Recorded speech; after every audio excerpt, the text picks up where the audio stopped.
Shalom Bapak Ibu Saudara dikasih oleh Tuhan. Pujian dan syukur kita kembali naikkan kepada Tuhan. Dia begitu luar biasa telah menjaga, memelihara, melindungi hidup kita satu minggu ini. Dan kembali lagi kita boleh berjumpa di dalam ibadah yang kita laksanakan di hari Minggu ini di rumah kita masing-masing. Dan dalam kesempatan berharga ini saya akan menyampaikan kebenaran firman Tuhan tentang keluarga. Karena bulan Juni dicanangkan sebagai bulan keluarga oleh Gereja Betel Indonesia.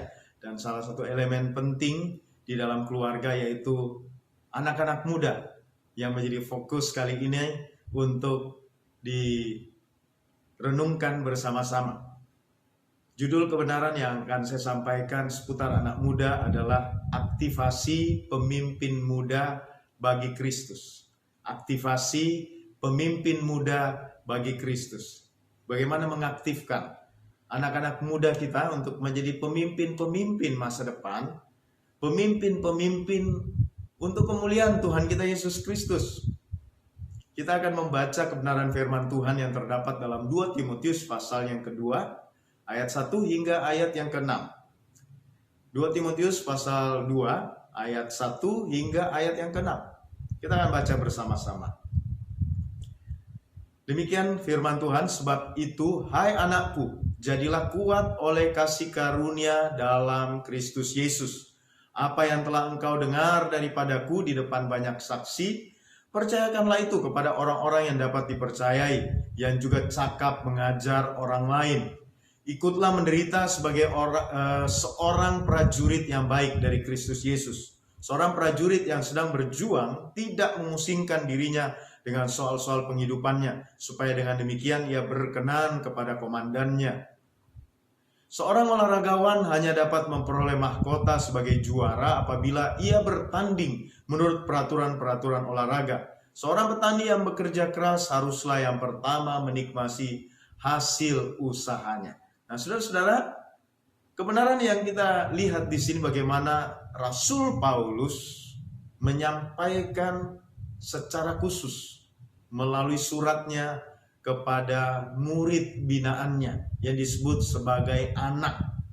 Anak yang dimaksud di sini adalah anak rohani, dan posisi Rasul Paulus di samping sebagai guru, dia menyatakan dirinya sebagai bapak rohani bagi Timotius. Dan pesan-pesan yang disampaikan oleh Rasul Paulus ini kepada Timotius ini menjadi dasar kita untuk bagaimana mengaktifkan pemimpin-pemimpin muda bagi Kristus di gereja kita, di keluarga kita, di masyarakat kita, saudaraku. Mari kita lihat ya, bagaimana mengaktifkan atau mengaktifasi pemimpin muda bagi Kristus. Kita lihat lebih dahulu yang pertama ya, yaitu membangun pemahaman yang benar bahwa pemuda adalah generasi dalam kasih karunia. Ini yang harus dibangun pertama kali, saudaraku, pemahamannya. Tanpa pemahaman yang benar, maka sulit mendapatkan anak-anak muda yang mau menjadi generasi berikutnya, menjadi pemimpin-pemimpin yang dipercayakan oleh Tuhan Yesus Kristus. Anak-anak muda harus memahami bahwa mereka adalah pemuda yang ada dalam kasih karunia Yesus Kristus Tuhan kita. Seperti yang dituliskan di dalam 2 Timotius pasal 2 ayat yang pertama. Sebab itu, hai anakku, jadilah kuat oleh kasih karunia dalam Kristus Yesus.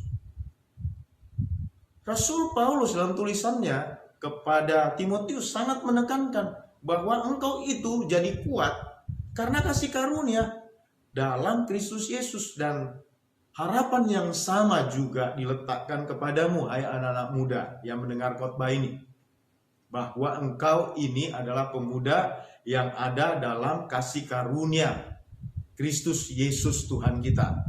Nah, karena itu engkau begitu berharga.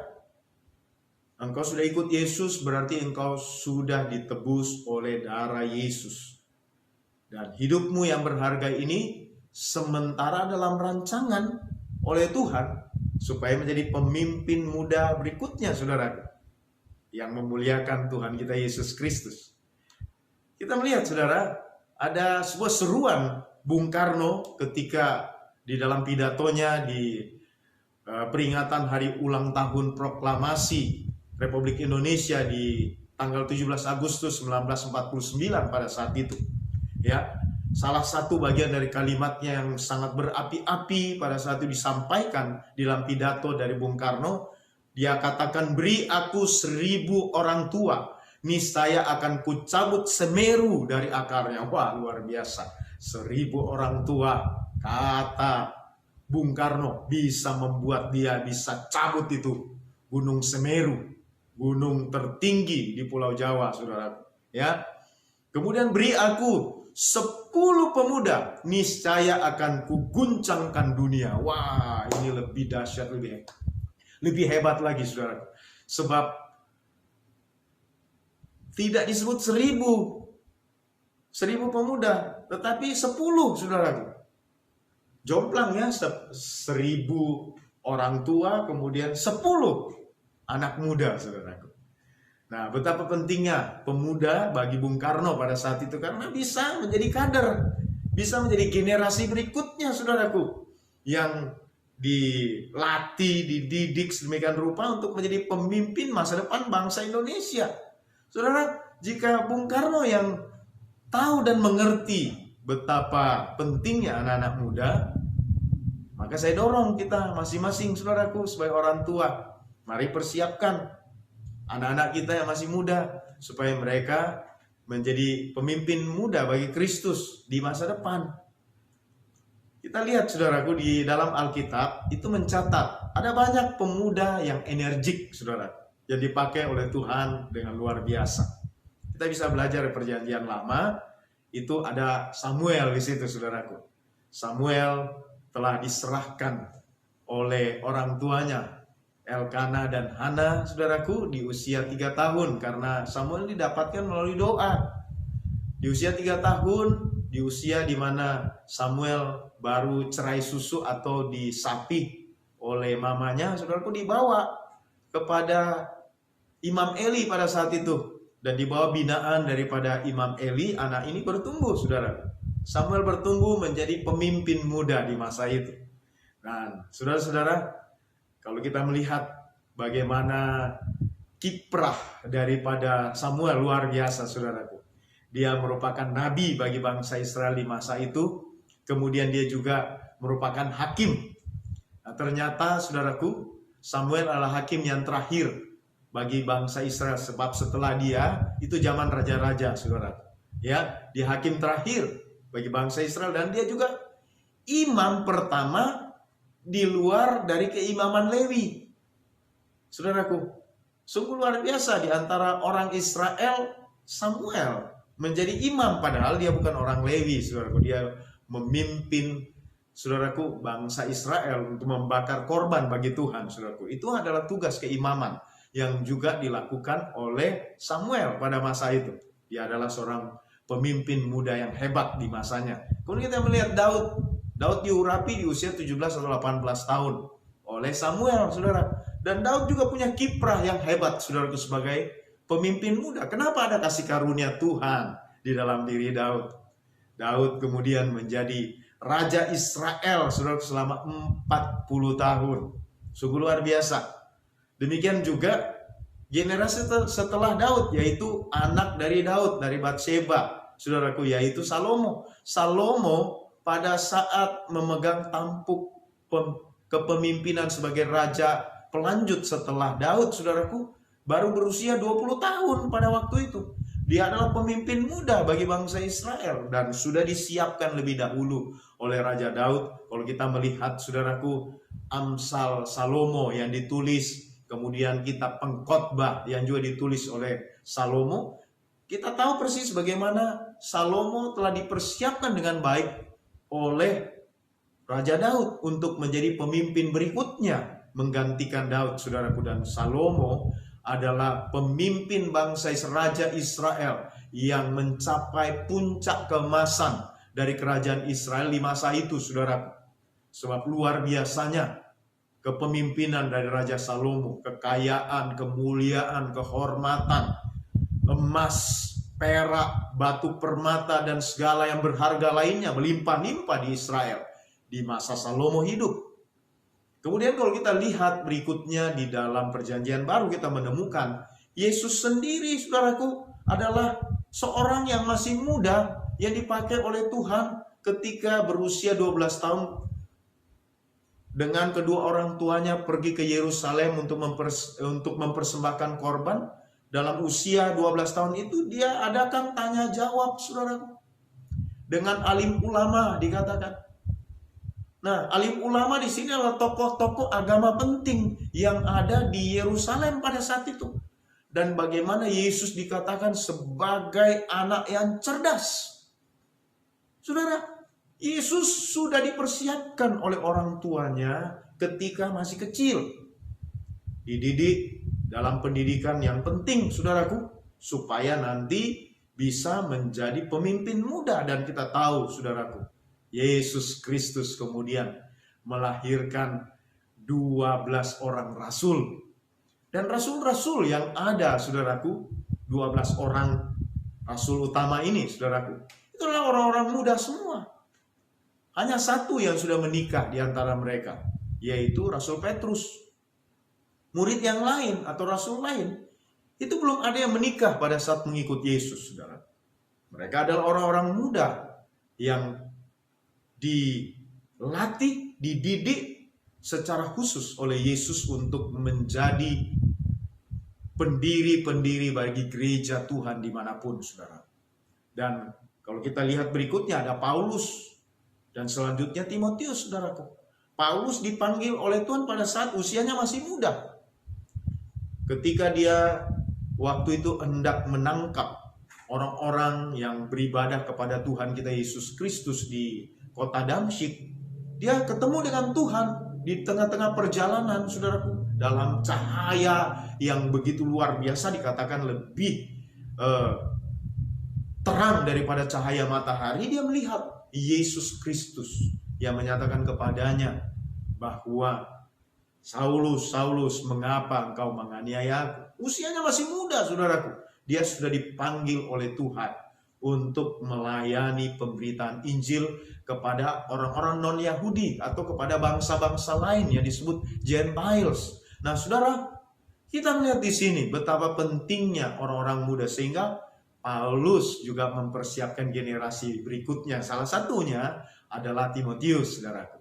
Jadi kalau kita melihat dari kebenaran ini, jelas sekali, saudaraku, ya, anak-anak muda, engkau yang saat ini mendengarkan kebenaran firman Tuhan, di dalam dirimu ada kasih karunia Tuhan kita Yesus Kristus. Saya merasakan itu, saudaraku, ketika saya masih muda. Ada kasih karunia Tuhan Yesus Kristus dalam diri saya. Saya menghargai panggilan Yesus di masa muda saya.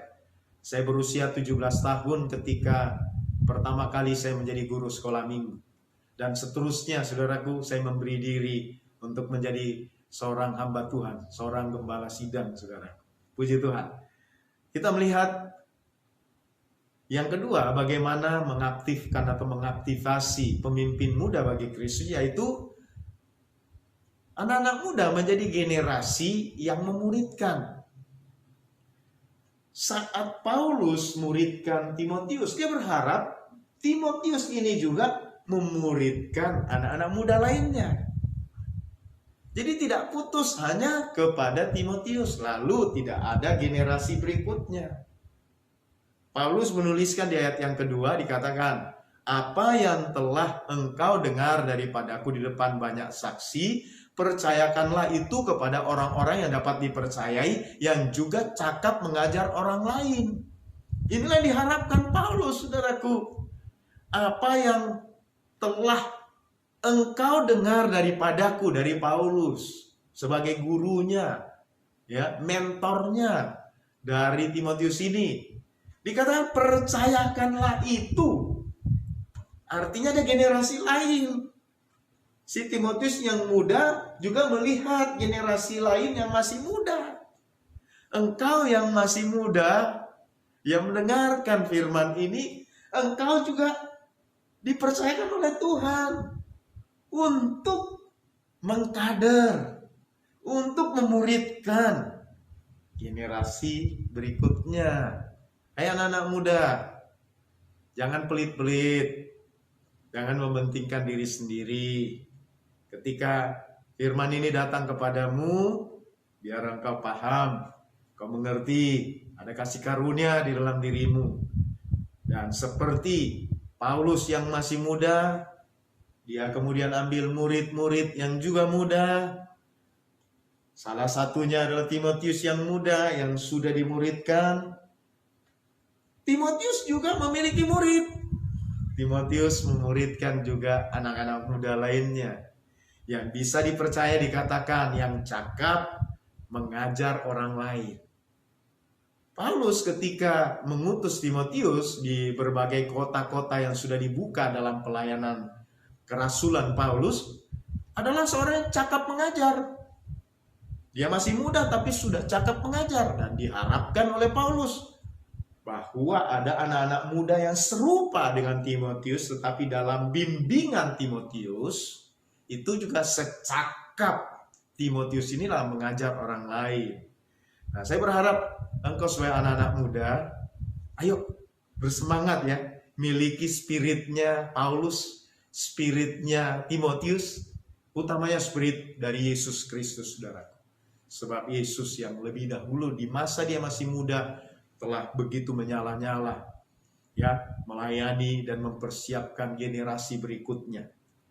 Kita lihat saudaraku bahwa di Israel, di tengah-tengah orang-orang Yahudi, saudaraku, di situ ada 3 tingkatan belajar yang ada di masa Yesus. Nah, di saat itu saudara, kita melihat bagaimana Yesus mempersiapkan dirinya. Dia belajar saudara di 3 tingkatan ini, sehingga dia di satu saat, di satu titik disebut sebagai rabi.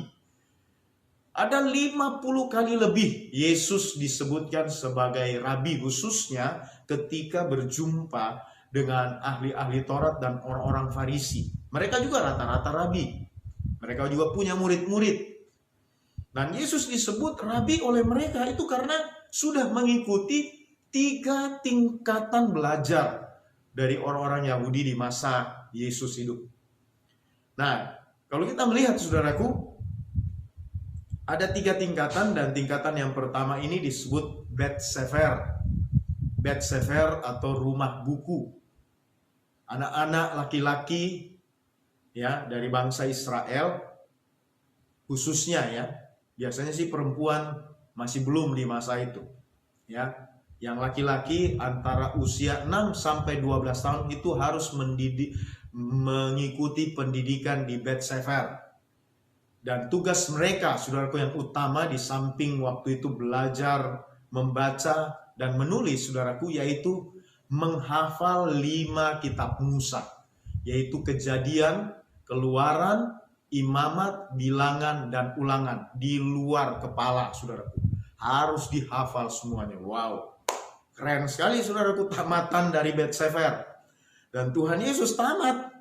Di usia 12 tahun saudaraku, dia adakan tanya jawab dengan para ulama, menunjukkan kecerdasan Tuhan Yesus.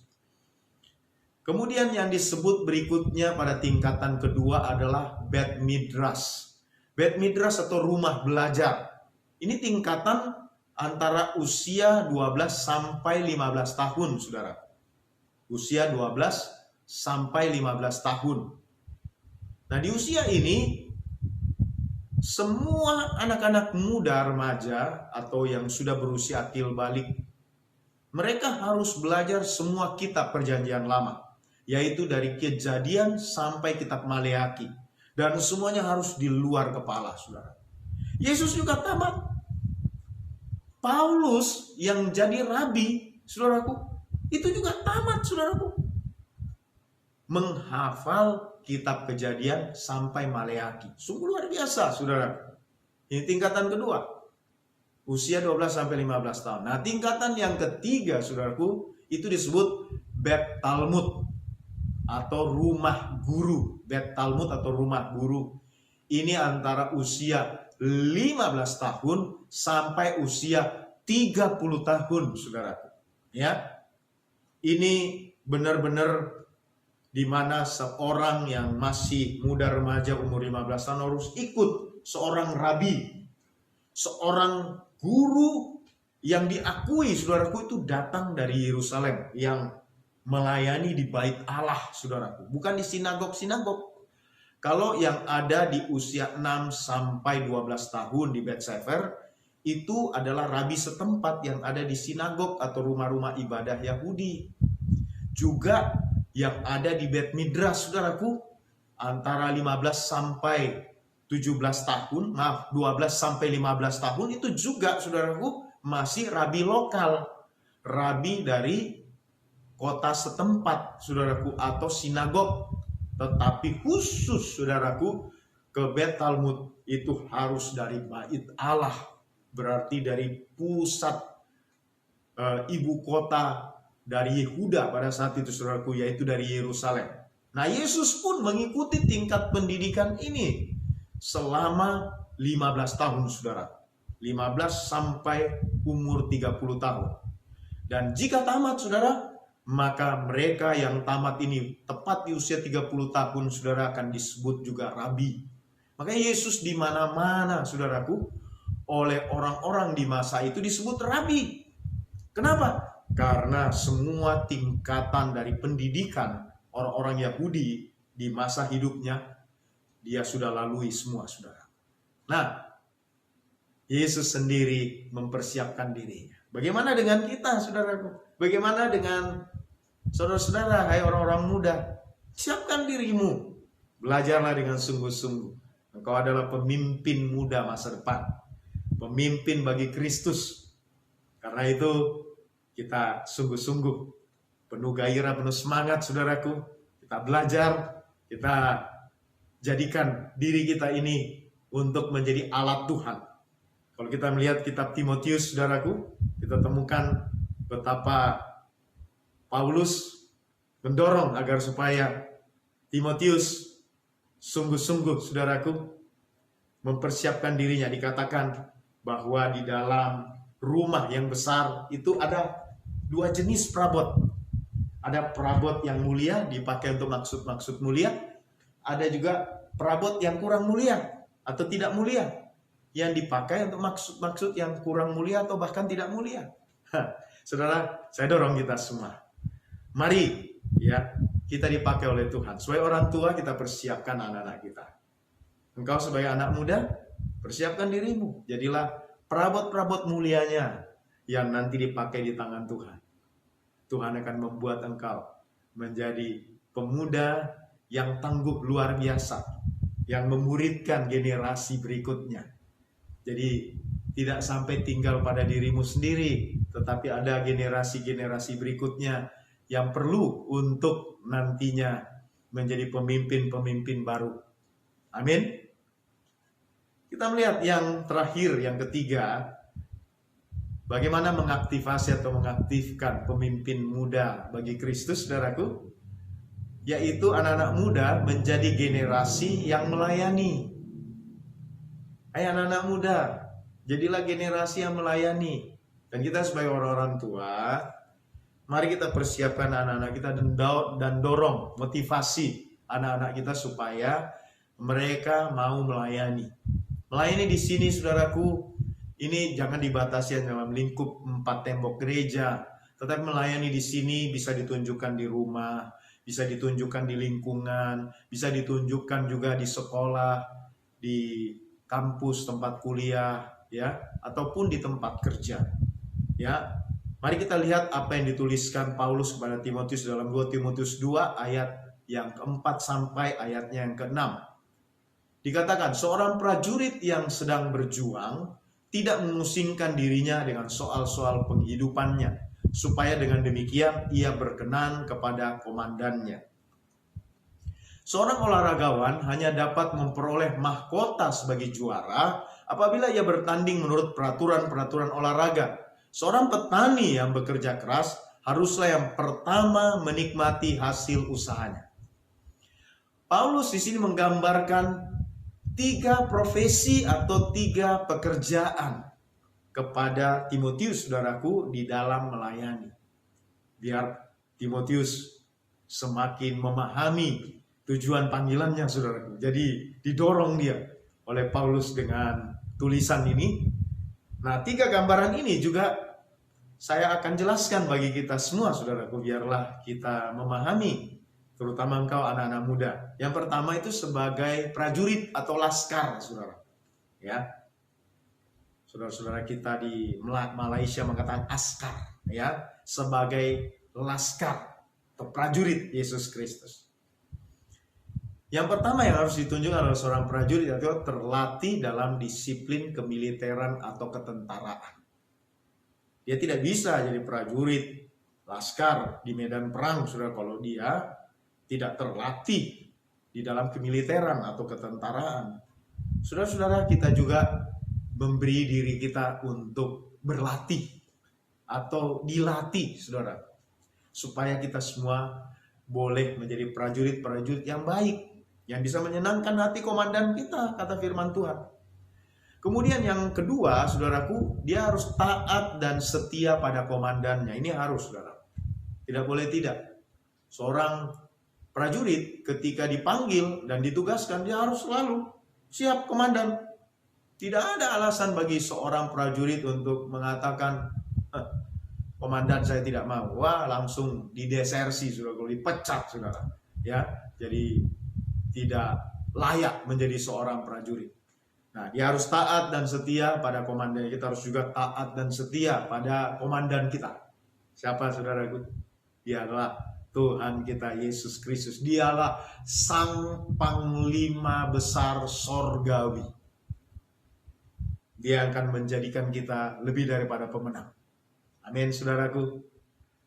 Kemudian yang ketiga, seorang prajurit itu akan berusaha memperkenankan hati komandannya. Ya, menyenangkan hati dari komandannya.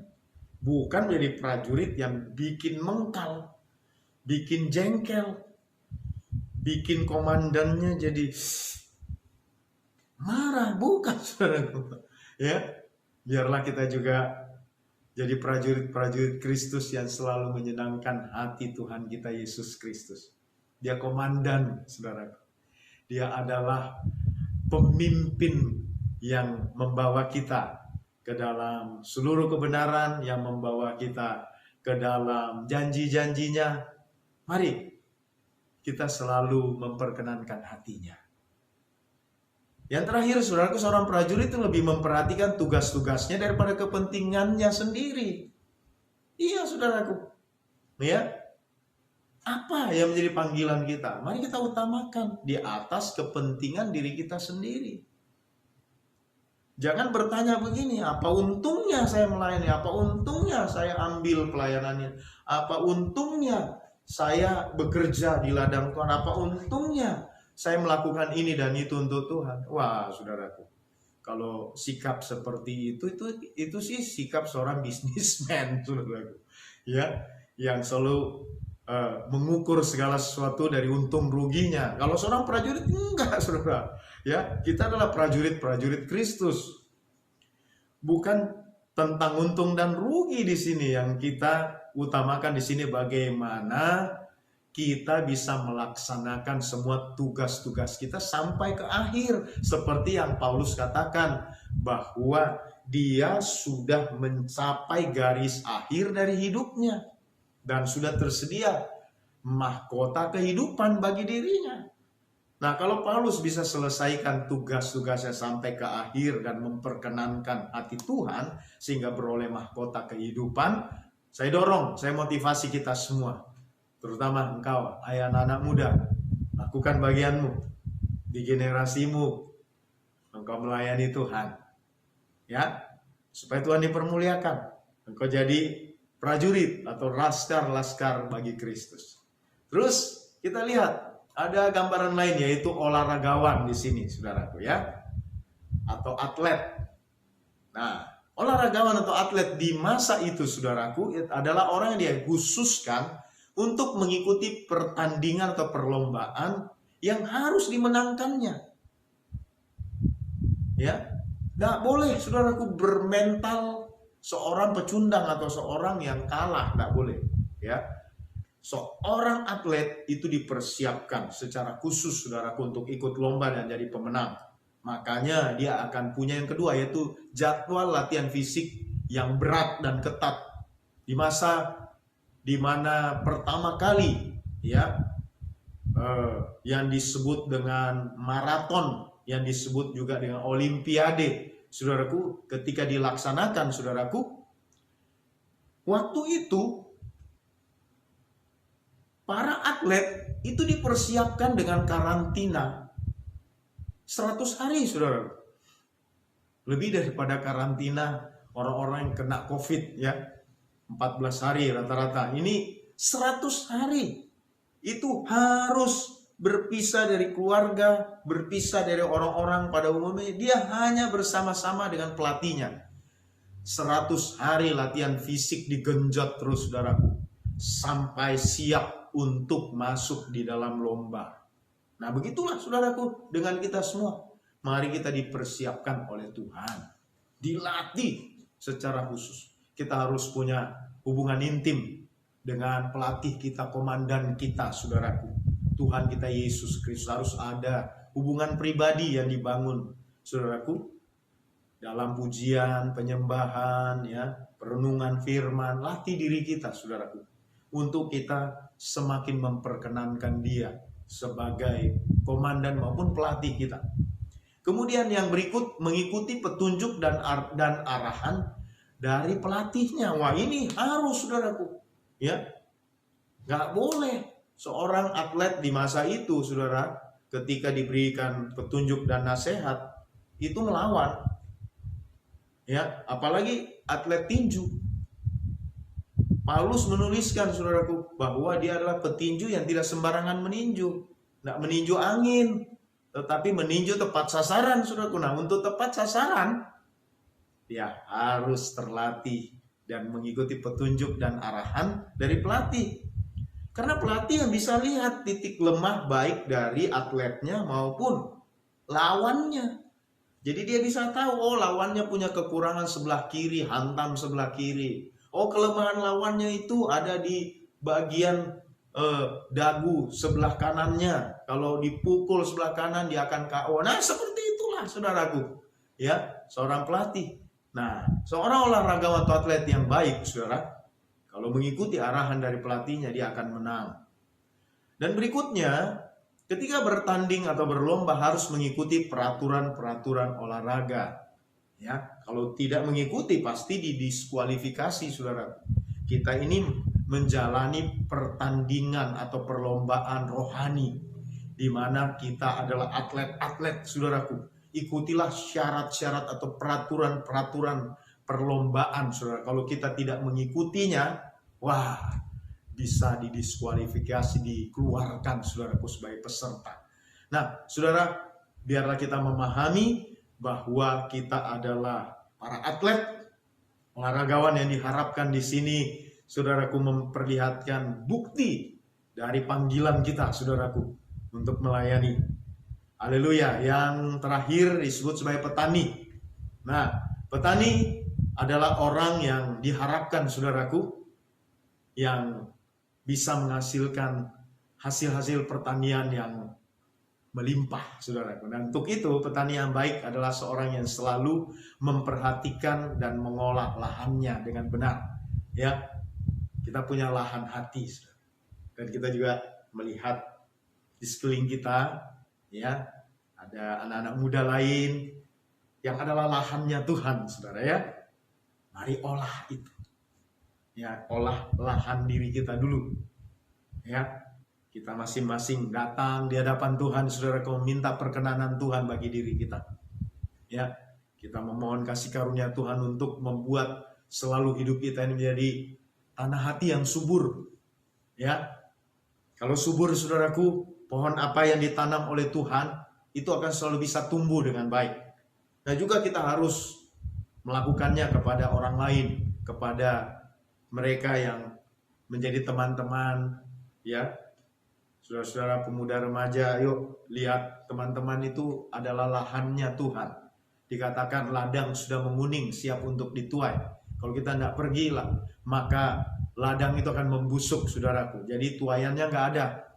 Nah, kita lah orang-orang yang diharapkan, saudaraku, sebagai petaninya. Amin. Terus, seorang petani juga adalah orang yang memperhatikan benih atau bibit tanaman yang akan ditanamnya. Petani yang baik akan mempersiapkan bibit yang baik atau benih yang baik. Yang disebut bibit unggul, saudaraku.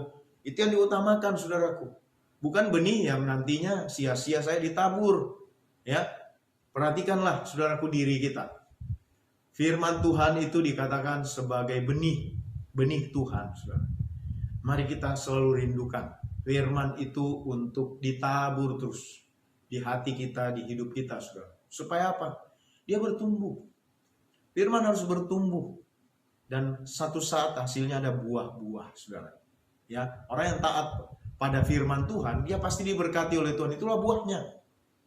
Dan seterusnya memelihara pertumbuhan tanaman dengan penyiraman dan pemupukan agar tanaman subur dan berbuah lebat. Ini jelas, saudara. Ya, seorang petani bukan hanya tahu nabur, setelah itu ditinggal lalu katanya tumbuh sendiri. Enggak. Harus diperhatikan, saudara, bahwa dia perlu sekali mengadakan pemeliharaan. Pemeliharaan itu adalah penyiraman, saudara. Nah, bagian berikutnya adalah pemupukan. Kalau ada rumput-rumputan yang lain atau tanaman-tanaman yang bisa mengganggu pertumbuhan dari tanaman kita, saudara, maka perlu ada penyiangan atau mencabut, ya, rumput-rumput atau tanaman-tanaman yang tidak berguna lainnya. Nah, inilah yang harus kita lakukan, saudaraku. Sirami diri kita terus dengan hubungan yang kita bangun dengan Tuhan. Keintiman itu bagaikan siraman air yang menyejukkan. Kehadiran Tuhan di dalam hati kita, di pikiran kita, di dalam hidup kita, saudara. Itu bagaikan siraman air. Ya. Jadi sejuk, saudara. Kita pun jadi subur. Ya. Rohani kita bertumbuh. Menjadi dewasa, saudara. Dan terus bisa berbuah lebat tentunya. Terus, sang petani diharapkan di sini yang pertama-tama yang akan menikmati hasil usahanya. Saya mau katakan bagi kita semua bahwa apa yang kita tabur itu juga yang akan kita tuai. Itu kebenaran firman Tuhan, saudara. Kalau kita menabur banyak hal-hal baik kepada generasi berikutnya di dalam melayani, satu saat hasil dari pelayanan kita akan tuai. Kita akan tuai. Kita akan tuai jiwa-jiwa yang kita persembahkan untuk Tuhan. Kita akan juga menuai berkat-berkat yang mana memang dikhususkan oleh Tuhan. Itulah kebenaran yang saya sampaikan kepada kita semua. Aktivasi pemimpin muda bagi Kristus. 3 hal, saudaraku, yang saya bagikan tadi, biar kiranya kita perhatikan bersama-sama betapa pentingnya, saudaraku, satu pemahaman yang benar, saudaraku, bahwa anak-anak muda mereka itu semuanya ada dalam kasih karunia Yesus Kristus. Dan anak-anak muda di sini seperti Rasul Paulus dorong kepada Timotius supaya Timotius ambil bagian, saudaraku, untuk memuridkan orang-orang lain. Jadi bukan dia hanya dimuridkan oleh Paulus, tapi dia punya murid juga yang lain. Dan melayani yang ketiga, sudah kan terakhir. Biarlah itu yang kita persembahkan untuk hormat dan kemuliaan bagi Tuhan Allah kita. Tuhan berkati kita semua, kita berdoa. Bapa yang baik di surga, kami mengucap syukur kepadamu sebab kami sudah mendapatkan pengajaran dari firman Tuhan. Betapa pentingnya anak-anak muda memahami dan mengerti bahwa mereka adalah pemimpin-pemimpin muda masa depan bagi Tuhan kami Yesus Kristus. Dan biarlah semua anak-anak muda yang mendengar firman ini sungguh mendapatkan dorongan yang kuat untuk menjadi anak-anak muda yang memuliakan Tuhan di masa depan. Dan kami sebagai orang-orang tua, kami pun Tuhan mau memperhatikan anak-anak kami untuk memberikan motivasi dan dorongan supaya mereka menjadi pemimpin muda bagi Kristus. Dan biarlah Engkau semakin dipermuliakannya Tuhan, melihat gerejamu yang ada di GB Eklesia tempat ini Tuhan akan semakin meningkat di dalam kualitas rohani, baik dari orang-orang tua pemuda, remaja, dan bahkan semua anak-anak kami. Terpujilah namamu Bapa yang baik di sorga, berkat-Mu ada dan melimpah-limpah bagi kami semua. Di dalam nama Tuhan Yesus Kristus. Haleluya. Amin. Tuhan berkati kita semua, saudara-saudara. Haleluya.